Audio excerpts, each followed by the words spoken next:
Everybody, welcome to the South Australian Sports Show. I hope you can stay with us for the next hour. We have got plenty coming up on the show. Of course, we want to talk about the SANFL Grand Final. We've got Coach Jim from the Adelaide Comets. We've got an AFL Fans Association Vice President coming in to have a chat with us as well, and plenty of other things. As I welcome my new co-host for the next few weeks, Britt, a swimming royalty, I suppose we should introduce you as, should we? How are you, Britt? Thank you. Yeah, I'm so excited to be here. We're glad to have you here. We'll talk about your medals and everything later on. But I want to ask you about Maddie Wilson, of course, and I want to talk to you about the International Swimming League in Italy, because we don't know much about that. So if I was saying that to you, how would you explain that to the viewers? Yeah, so the ISL, International Swimming League, it's quite a new concept. It's only had 2 seasons so far. Some multi-billion investor from, I think, he's Russian. His son swims, so he thought he'd get rid of some tax and has funded this ISL Swim League, and it's so great for the sport, and it's kind of the filler between your major meet of the year, whether that be Olympics, Com Games or Worlds. It's just another opportunity for international racing, and you get drafted similar to AFL and basketball. You get drafted to a certain team. They go through a drafting process, and you join a team, and then you compete in the regular season. That's what they're calling it. So that's when all the teams compete, and then it goes. I think it starts at there's 8 teams at the moment, and then it goes down to 4 teams, and then there's a final between 2 teams. So it's sort of Okay, so they don't actually do it. So it's not you competing with me in an actual 100-metre race. It's actual matches, isn't it? They've drawn it up. So we're competing as a team over the course of 3 or 4 days? Yeah, so I think the matches go for 2 days. And then so you'll have 4 teams competing in one match. Right. And then you gain points. So it's a point system. Okay. There's also...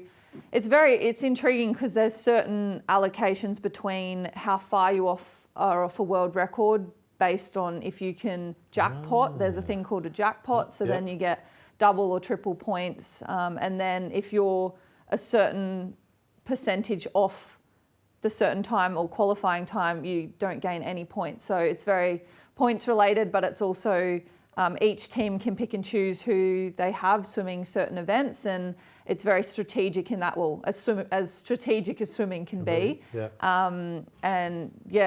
Relays are heavily points based as well. So I think it's quite cool. Would Kyle Chalmers be a highly sought after draft? What would someone like Kyle get paid to compete roughly? So I understand there's a base salary. For someone like Kyle, you're looking at I don't know the exact figures to be honest, but it'd be just over 10 grand. I feel like for his base rate, and then each match they get more. So the better you perform, there's high incentives to be able to swim well. And I know that a lot of them, a few of the swimmers, the last season when COVID first kind of came about. There was only 2 Australian swimmers that went over, one being Emily Seebohm, and she actually won more earnings by doing that versus her salary that she gained here for a year, and she was over there for 6 weeks. But then that had to do the 2 weeks quarantine. But so it's a great opportunity for swimmers to be able to earn a little bit of money, like being such an amateur sport, where in the Olympic scheme of things, we're quite fortunate that we have a bit of funding behind us, but it's nothing compared to the big sports like basketball and we'll have a chat footy. about some of the basketball stuff and footy. The reason I want to ask you about Maddie Wilson, of course, champion at the Olympics for us. Then she's competing in this International Swim League in Italy. She does really well. She wins 3 matches in the 200-metre freestyle. Then she's won an equal first in a 400. Then they find out she's got COVID. So she's actually swum with COVID, even though she's been double vaxxed, and swum some of her best times. Yeah, it's incredible. I think I used to train with Maddie, so I know how she trains. She's a very tough trainer, and she's a great racer as well. So I think for her, she must have been asymptomatic, I guess. And she'd had a massive build-up with the prep for the Olympics and then heading overseas for the Olympics. And she didn't come home to isolate with the rest of the team at Howard Springs before. And then she didn't come home for the 2 weeks after. So she stayed over there. She stayed in Italy and Not the worst place to toured stay, around Italy but, for a little bit. So I don't know whether, I think the stress of being away for so long and just her immune system might have not been able to fight it off. I think in one of her Instagram posts, she sort of said, how unlucky it was that she actually picked it up, because no one else in the whole of the ISL bubble contracted it either. So she was the only one. So it's quite astounding how she picked it up. That could have just been fatigue, like you say. You know, she's a bit more vulnerable because she's tired. Yeah. So, it's interesting. All right, time for us to get over to Jamie, find out what's happening with the sporting news. Jamie?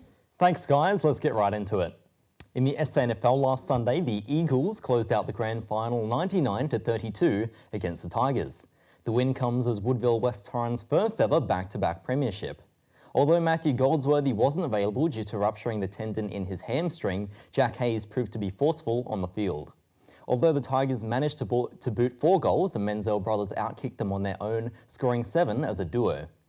In the reserves grand final, Glenelg defeated Central District 94-44.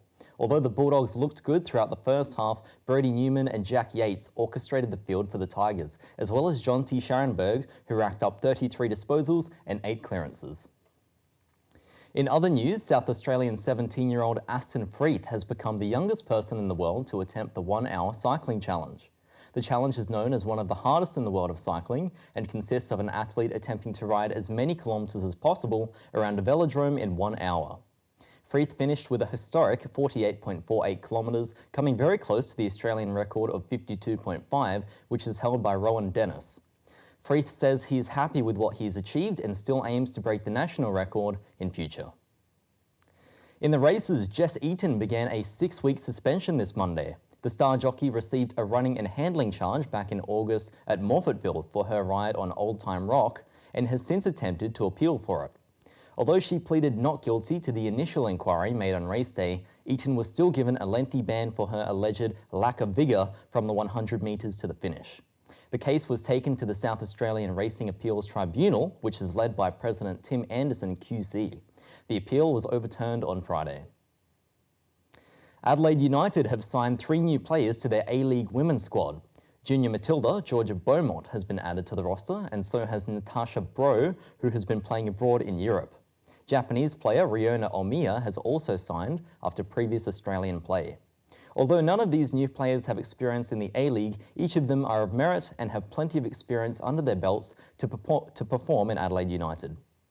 That's all I've got for you this week. I'm Jamie Tenikoff. We've got more on the way after the break.